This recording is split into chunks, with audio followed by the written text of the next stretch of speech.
ఇట్లా అని అన్నాడు. అంటే నేను అనుకున్నా ఏంటి ఇట్లా అయింది అని అనుకున్నా. అంటే 2 months కింద కూడా అట్లనే అయింది. నైట్ తిన్నాడు, మంచిగానే వామిటింగ్ చేసిండు. నాకు అసలు ఎట్లా అయిపోతుందని ఆయన కొంచెం భయంలాగా అయిపోయింది ఫేస్లో. అయినా జీనియర్ తీసుకపోతే అప్పుడు మామూలుగా వేళ్ళ ఇంజెక్షన్ ఇచ్చారు, ట్యాబ్లెట్ వేసి అది మామూలుగా యాసిడిటీ ప్రాబ్లం అమ్మ ఏం కాదు అని అన్నారు. సరే అని ఈసీజీ కూడా తీస్తే నార్మల్ ఉంది అని అన్నారు.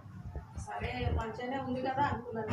నేను కూడా యాసిడిటీ అనుకుంటున్నా, తను కూడా అట్లనే అనుకుంటుండు. కానీ ఆయనకు అది అని తెలియదు. ఆయన కూడా ధైర్యంతో అంత దూరం వచ్చిండు అనుకుంటున్నాను నేను.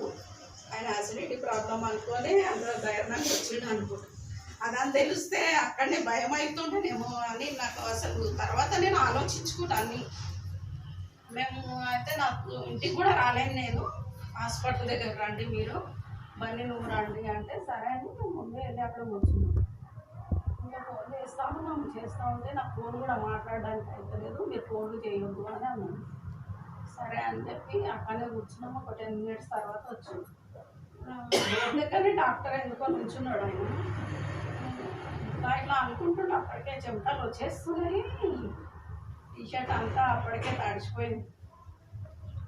డాక్టర్ ఏమవుతుంది అని అడిగింది. అంటే నాకు పెయిన్ వస్తుంది అంటే ఇక్కడ వస్తుంది అంటే ఇక్కడ వస్తుంది అని.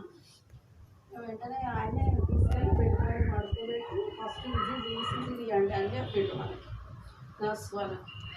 ఇక ఈసీజీ తీస్తే వెంటనే నర్స్ ఏదో చెప్పగానే మనకి తీసిండు.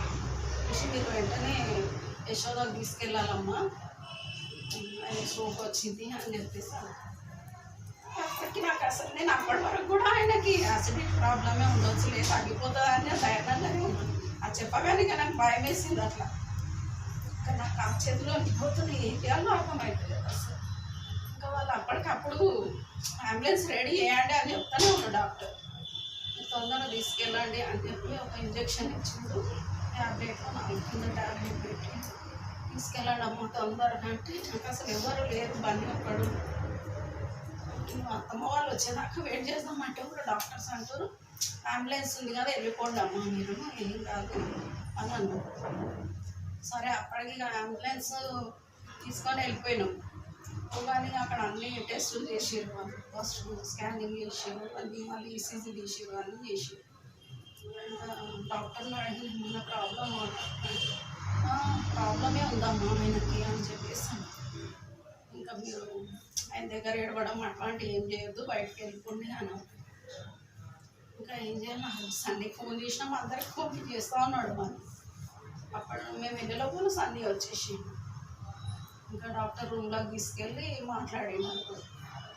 అంతా డ్రా చేసి చూపించండి ఇట్లా ఉంటుంది, ఇప్పుడు ఇదే ఎక్కువ బ్లాక్ అయిపోయింది మొత్తం ఆయనకి, ఇంకోటి కొంచెం అయింది, ఇప్పుడు వెంటనే చెయ్యాలమ్మా, పెయిన్ వస్తూనే ఉంది, ఇంకా చేసేయాలి కంపల్సరీ 12 hours ఆయన లోపలనే చేసేసేయాలని చెప్పారు.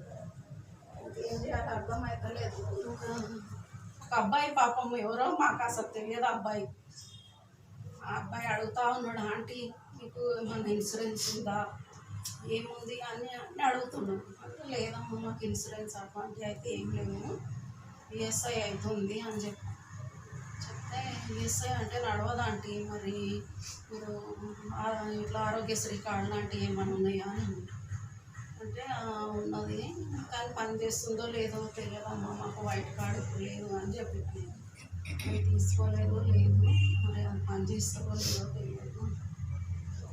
నేను అప్పటికి డౌట్ వస్తుంది నాకు, పని చేస్తుందా లేదా అని భయంతో నేను మరి మనం క్యాష్ పెట్టుకుంటే ఎంత అవుతుందమ్మా అని చెప్పి అడిగితే 4 lakhs వరకు అవుతుందమ్మా, మరి మీరు 2.5 lakh ఇప్పుడు పే చేయాల్సి వస్తుంది, కడితేనే మీకు స్టార్ట్ చేస్తారు.